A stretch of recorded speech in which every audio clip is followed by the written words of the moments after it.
Hey guys, আমি অমিতাভ আর আপনারা দেখছেন স্পোর্টস লাভার অমিতাভ ইউটিউব চ্যানেল। তো গাইস, অনেকদিন পর একটা ভিডিও দিচ্ছি। তো আজকের এই ভিডিওটা মেনলি বিষয় হবে আইপিএল নিয়ে। তো আইপিএলের মেগা অকশন নিয়ে আমরা আর কি মেনলি আপডেটটা দেব। তো পরবর্তী মেগা অকশন আদৌ কি হবে কি হবে না সেই নিয়ে একটা 31 তারিখে একটা মিটিং বসার কথা ছিল, তো সেই মিটিংটা হয়েওছে। তো একটু দেরিতেই আপডেট দিচ্ছে, হয়তো অনেকে তোমরা জেনেও গেছো। তো মেনলি কি হয়েছিল, তো একটা ঘটনা যেটা বেশি বেরিয়ে আসছে যে কলকাতা নাইট রাইডার্সের মালিকের সাথে নাকি পাঞ্জাবের একটা বিশাল বড় ঝামেলা হয়েছে।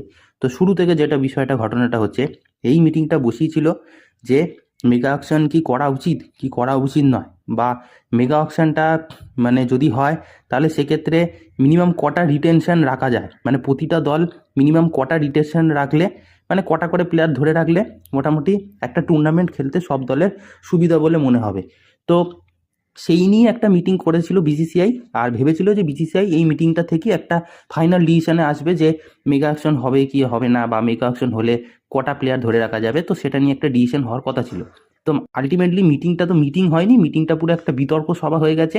সবাই বিভিন্ন রকম মতামত দিয়ে মিটিংটা ফের মিটিংটার কোনো ফাইনাল ডিসিশনই তৈরি করতে পারেনি। আশা করি হয়তো পরের মাসের মধ্যে হয়তো একটা ডিসিশন এসে যেতে পারে বিসিসিআই। তো যাই হোক, এই মিটিংয়ে যেখানে সব দলের 10টা দলেরই মালিকরা উপস্থিত ছিল। তো আর সেখানে আমাদের কেকেআরে শাহরুখ খান নিজে উপস্থিত ছিলেন। তো 10টা দলের মধ্যে মোটামুটি 6টা দলই নাকি শোনা গেছে যে তারা রিটেনশনটা রাখতে চায়, আর 4টে দল নাকি রিটেনশনের বিরুদ্ধে, তারা রিটেনশন রাখতেই চায় না। তো রিটেনশন রাখতে চায় তারা একটু বেশি বেশি করে রিটেনশন প্লেয়ার রাখতে চায়, কারণ তাদের টিম ভালো। আর সেই সব টিমগুলি আর কি রিটেনশনের কম রাখতে চায় বা রিটেনশন রাখতে চায় না সেই সব টিমগুলো যারা একবারও চ্যাম্পিয়ন হয়নি। তার মধ্যে আমি যদি কেকেআরকে নিয়ে প্রপারলি কথা বলি, তো কেকেআরের মালিক শাহরুখ খান কিন্তু চাইছে যে 8টা রিটেনশন হোক। মানে 8টা রিটেনশন বুঝতেই পারছো, ওটা মেগা অকশনের মধ্যে পড়ে না। চাইছে যে 8টা রিটেনশন হোক, দরকার হলে 8টা আরটিএম হোক, হয় আরটিএম নয় আর রিটেনশন, যেভাবে হোক যাতে প্লেয়ারগুলোকে যাতে বেশি সংখ্যকভাবে ধরে রাখা যায়।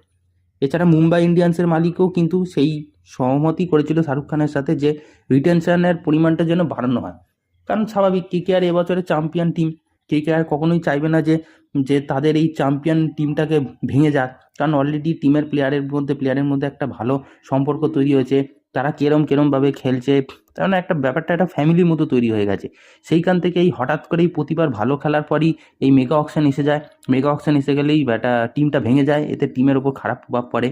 তো কেকেআরের এটাও দাবি যে রিটেনশন এই কেকেআরের এটাও দাবি যে মেগা অকশনটা 5 বছর অন্তর অন্তর করে হোক, তাহলে অন্তত ভালো প্লেয়ারগুলোকে অনেক বছর খেলানোর সুযোগ পাওয়া যাবে।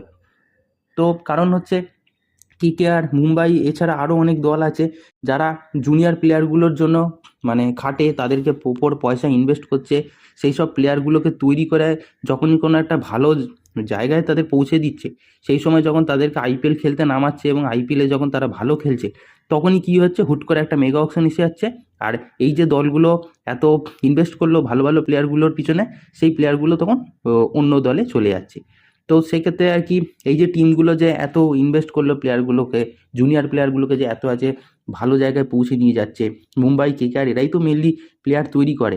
তো এরা যে যখন এত বছর ধরে যখন প্লেয়ারগুলোর পিছনে খেটে প্লেয়ারটাকে ভালো জায়গায় পৌঁছে দেওয়ার পর যখন এরকম হঠাৎ করে যখন মেগা অকশন এসে যাচ্ছে, তখন তো প্লেয়ারগুলো চলে যাচ্ছে অন্য দল, তাহলে টিমের তো কোনো লাভ হচ্ছে না। তো তাই জন্যই চাইছে যে 5 বছর অন্তর মেগা অকশন হোক আর রিটেনশনটা বাড়ানো হোক। এবার বাকি যারা দলগুলো আছে যারা চ্যাম্পিয়ন হতে পারছে না, তারা কিন্তু একেবারেই রিটেনশনের বিরুদ্ধে। তারা চাইছে যে রিটেনশন দরকার নেই, রিটেনশন যখন রিটেনশন যদি না হয় তাহলেই আর কি সব প্লেয়াররা অনেক ভালো মূল্য পাবে এবং প্রতিটা দল ভালো ভালো প্লেয়ার কেনার সুযোগ পাবে। তারা তো চাইছেই যে ভালো প্লেয়ার কিনবে। তো এই জন্য কেকেআরের মালিকের সাথে পাঞ্জাবের মালিকের মধ্যে একটা বিশাল ঝগড়া হয়েছিল, বিশাল একটা উত্তপ্ত পরিবেশ তৈরি হয়ে গেছিল, যেখানে পাঞ্জাবের মালিকের দাবি যে রিটেনশন রাখারই দরকার নেই, খুব জোর হলে একটা রিটেনশন রাখুক, তাহলেই আইপিএলের অপশন জমবে। কিন্তু এইটা একেবারেই কেকেআরের ওনার মানতে পারেনি। তো সেই জন্যে মিটিংটা একেবারে একটা উত্তপ্ত পর্যায়ে চলে গেছিলো। তো এরকমই এক ঘটনা বেরিয়ে এসেছে।